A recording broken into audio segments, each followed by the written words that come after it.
red circle around what's Yeah. going on. Yeah. Very helpful. Yeah. Pictures are easy, right? Yeah. Well, now I feel like I've been to your book party and Yeah, we heard your music. Voice, Amy Winehouse. We could show you. Okay, here we'll show you some of our songs we picked out. Okay, this is a good one. I know that's great right here.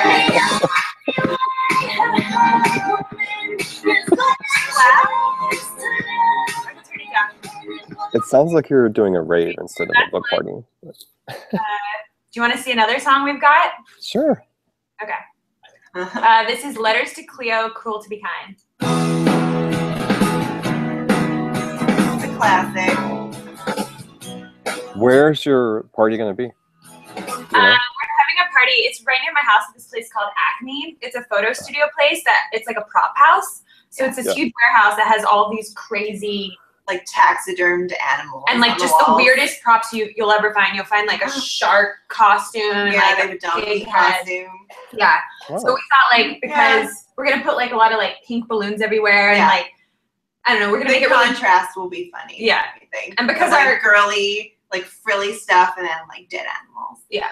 So we're looking forward to it. But not like for killing animals though. Like No. Angela was actually like, I was surprised that you picked it. Yeah, she was like, I'm surprised that you're okay with having this book party here because I'm very much against the murder of animals. As am I. Without cause. Right. But I don't know. The place is, I feel like they're like vintage They're very taxidermy, old. so maybe it's okay. I don't know. That doesn't make any sense. Maybe it was like to take care of like overpopulation or something.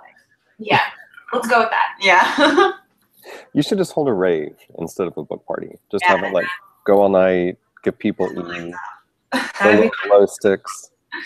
That's not a bit. That could still happen. We could just add some glow sticks. Yeah. We are kind of making our we're working really hard on the playlist. So it is, music is a big part of our party. Yeah. Well, if you're thinking that much about the music, I can tell you it's already going to be like 99% more successful than most writers' book parties because I've been to them. I hope so. It's been fun. We are putting together a list. Do you want to come? Are you going to be in New York December 8th? I might. I know I'm going to go for the National Book Awards November 18th. Oh, so, okay. Maybe not 10 days early, then you can come to our party. Yeah. Yeah. Nice. Okay, So we'll make sure we send you an invite. Yeah, if you give us your email, we can at least send you an invite. Yeah, please do. Yeah. So, how did you all meet and start doing comedy together? Yeah, we met at this theater called the People's Improv Theater, which is, it was started by one of the founders that, UCB is a theater in New York that a lot of people know a little bit better. But so the founder of the People's Improv Theater started at UCB and then opened the Pit. And we were both taking a sketch writing class together. We met in sketch writing class. It was kind of both of our first forays into comedy, I guess. Yeah. Right? Kind of, yeah. And we were fans of each other's work.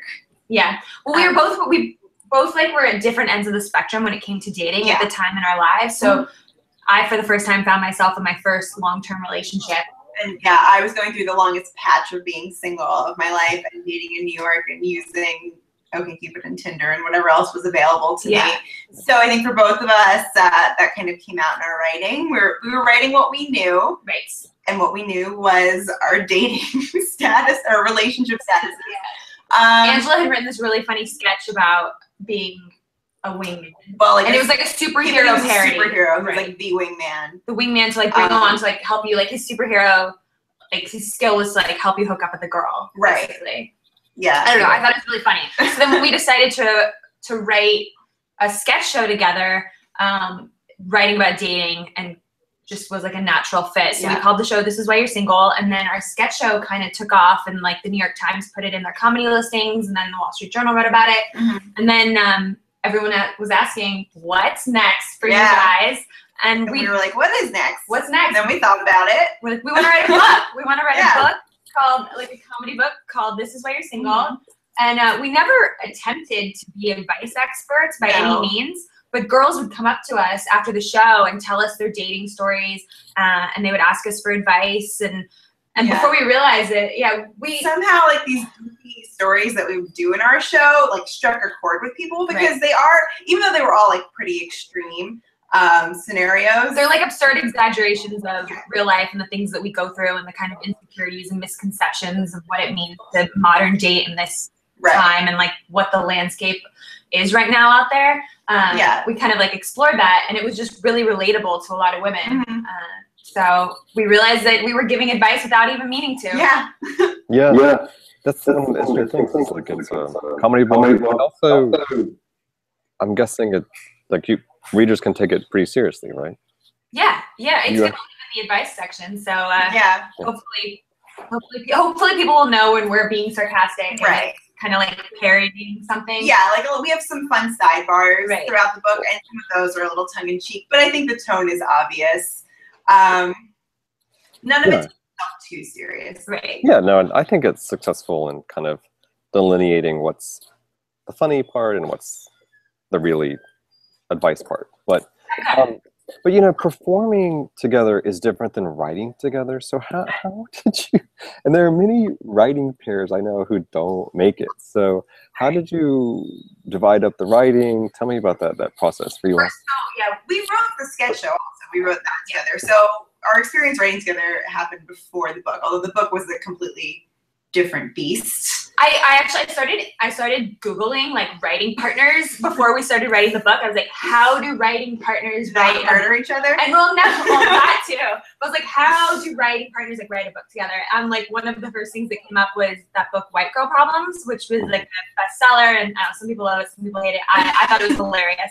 And that was 3 people. And they basically said that they picked stories together. They'd meet and they'd kind of outline together, and then they would go off and they would each write a chapter, and then they would all flip the chapters so that everybody had a pass at it. I was like, works for us. All right, that's what we're gonna do. Because you can't sit and write something and be like every other word, like I write this word, you write this sentence. No way. It would be crazy. That would be terrible and drive us crazy. So we would go off into our little holes once we agree. We would outline together. But we'd like pitch each other ideas, and we would write them all down. We'd be like, this is an idea for a chapter, and like, okay, this is the funny story that I think this could be. What do you think of that idea? And Angela would maybe say like, yes, but what about this? And we would kind of like, when we were making each other laugh, we knew that something was working. So once we would kind of pitch each other ideas, make each other laugh in our writing sessions, and kind of like briefly outline it, we would kind of call dibs on a chapter. So I would say, hey, I'm really loving the How We Met chapter. I think I'll give that a shot. And then Angela would say like, cool, I've got the man-child. The man-child chapter. Lucky me. Yeah. I have experience with that. And then we'd go off for a few days, write the chapter, and then send it to each other. I would do my edits on it and make sure it had my voice. She would do the same for my chapter. And some chapters I would barely change, or she would barely change. Maybe she'd change 2 sentences. Others would be like totally reconstructed and rewrite it. And then we would come together a third time and make sure we're okay with each other's changes and like kind of negotiate it. And luckily that process just worked really seamlessly. Well, I mean, we wrote 30 chapters of the book, so after a while it just kind of became natural. It was we were book ninjas. Like one we wrote a chapter together in 2 hours. I mean that only happened for one chapter. That was an exception. That was the last chapter we wrote. Not the last chapter of the book, because the order is kind of different, but so it was really fun. You can call dibs on a chapter, but not a man, as we learned. We actually joked about that. Don't call dibs on a human. You can call dibs on writing a chapter of your book. We have a whole list, as I'm sure you saw, of things you can and cannot call dibs on. Cannot human beings, can Oreo, Oreo, side of the Oreo with the frosting on it. Your dead grandmother's wedding ring. Like a magazine, you want to read at a nail salon. You can call dibs on that. So will you do like, I got to interview Elvis Costello a month ago for his he has a new memoir, and he started talking about the events he's going to do, and he said, like if a surgeon writes a book, the surgeon does not go to a bookstore and operate at the bookstore. So will you all sort of perform at your events, or have you thought about how you're going to? Figuring out, we actually just got asked last week to do a sketch show at a bookstore in, was it in Queens? In Queens, yeah. And at first I was like, Valentine's Day thing. At first I was like, wait, but like, are they gonna have a sound system? Like, because we have like sound cues in our sketches, and we have a projector screen that we kind of incorporate into our show. And she's like, no, they have a stage, like.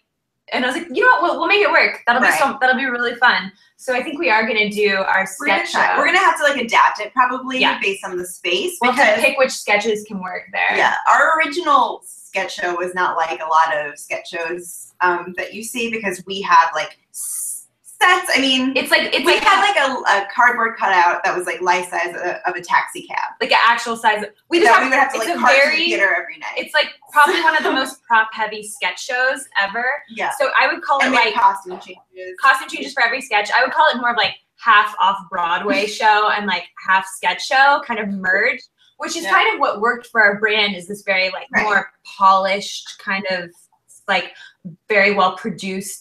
Hello, Madonna. What? Hello, Madonna. Yes. Hey.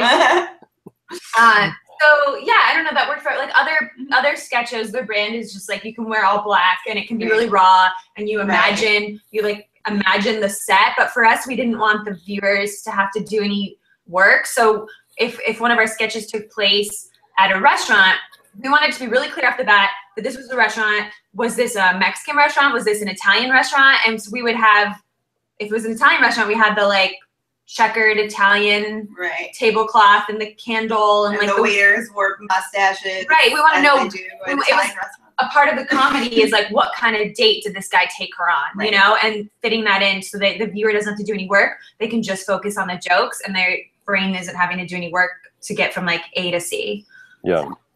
And so, like, do you have a sense of what % of it is based on your own experiences versus what your friends have told you?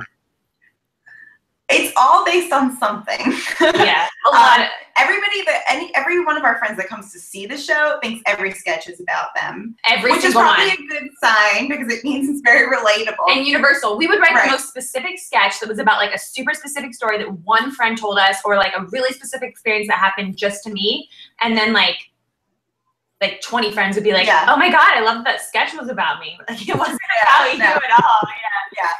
So like, these issues that you think are specific, what we learned is that they're really universal. Yeah, and that's happened with the book too, like friends that we've let read our book. You know, like there's a chapter about going out with your friends in packs. Yes. And I think every one of our friends It was definitely about like my group of girlfriends, and your friends surprisingly thought it was about them, right? Like every girl group does that. Yeah. They all like go out together, and then they kind of overwhelm any like guy at a bar that doesn't want to approach a pack of 5 beautiful girls, 5 or more. Yeah.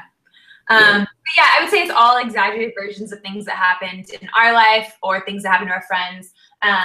When it came to our sketch show, girls would come up to us and be like, please write a sketch about this, or please write a story about this. And then they would tell us the story. They would tell us their dating story, and we'd be like, there's nothing to write. Like, that was just a normal date. I don't know. Yeah. It was funny. People would ask us to write sketches all the time based on their experiences. Sometimes they worked. Sometimes they worked, and we were like, oh, that's actually, I can see that working and translating into some like a larger idea. But I think so. That's the way that Jane Austen wrote. Really? Yeah, I'm pretty sure. And you love Why You're Single. Yeah. Well, what was the movie that's based off of isn't Clueless? Right, based on Emma. Based on Emma, yeah. Yeah, such a great movie. Yeah, and that's one of my favorite movies ever. So I can see that. Yeah, I liked your the real ending of the romantic comedies section. Yes, that was a lot of fun. That was that was one of the last things that I wrote. Yeah. Oh, nice. So is there a sequel in the works, or what? Oh my God, I hope we have to accumulate more experiences. Yeah. No, I mean, it was funny because as soon as we finished the last book, we'd all of a sudden have all these ideas for other chapters. Yeah. So there definitely is, we definitely have, material's endless. We like to think of the reasons that you're single are kind of endless, and they're things that girls do wrong, guys do wrong, things that nobody's doing wrong, but they just have to do with what it's like to date now. And those reasons really truly are endless. There's thousands of them. So we could write a sequel, but I guess, I don't know, we'll have to see what happens after December 8th when our book comes out. If people want, hopefully we'll give the people what they want. Exactly. Yeah. Right. Well, congrats on this. Yeah, we will give it to Who them. are we to say no to the people? Yeah.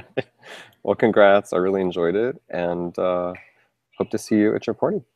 Yes, Yeah. please come. Okay. We go out with one of our songs that we're gonna play to give you a little. Yeah. Okay, so which one should we play for him? God, they're all so good. This is good. I There's like a lot of